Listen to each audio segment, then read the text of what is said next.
Welcome back to my channel.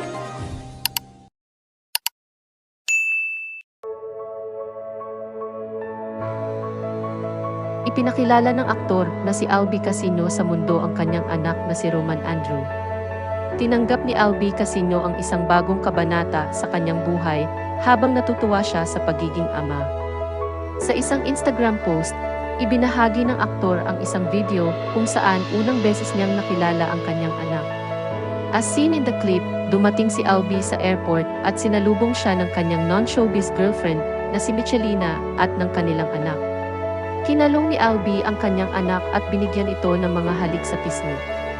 Ang pagiging isang ama ay walang mga araw na walang pahinga at pagreretiro.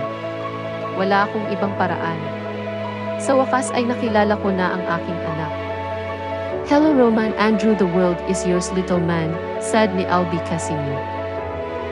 Kinarga ni Albie ang kanyang anak at binigyan ito ng mga halik sa pisngi.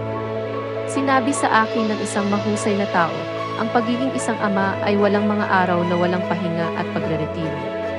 Wala akong ibang paraan. Sa wakas ay nakilala ko na ang aking anak. "Hello Roman Andrew, the world is yours little man," saad niya sa caption. Bukod dito, nag-upload din si Albie ng isang kaibig-ibig na larawan nila ng kanyang anak na magkasamang natutulog sa sofa. Hindi ibinunyag ng aktor sa kanyang mga post kung kailan ipinanganak ang kanyang anak. Kamakailan ay lumipad si Albie Casino sa Amerika para bisitahin ang kanyang baby boy matapos manganak ang kanyang non-showbiz girlfriend, kasunod ng pagtatapos ng hit series na Can't Buy Me Love, ayon sa entertainment insider na si Ogie Diaz. Hindi muna ibinunyag ni Diaz ang pangalan ni Casino sa kanyang showbiz vlog noong Mayo 18 at sa halip ay tinukoy siya bilang isang batang aktor mula sa Can't Buy Me Love.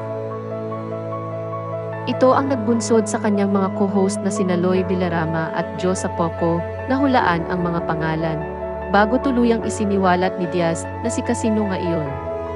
Tumulak na papuntang Amerika ang young actor para makita, mahawakan at makarga ang kanyang unang anak.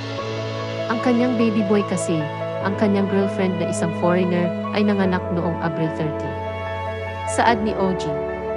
After ng kanyang palabas, tumulak na siyang muras para maramdaman niya ang pagiging tatay niya. First time niyang makikita ang kanyang anak. Dagdag niya.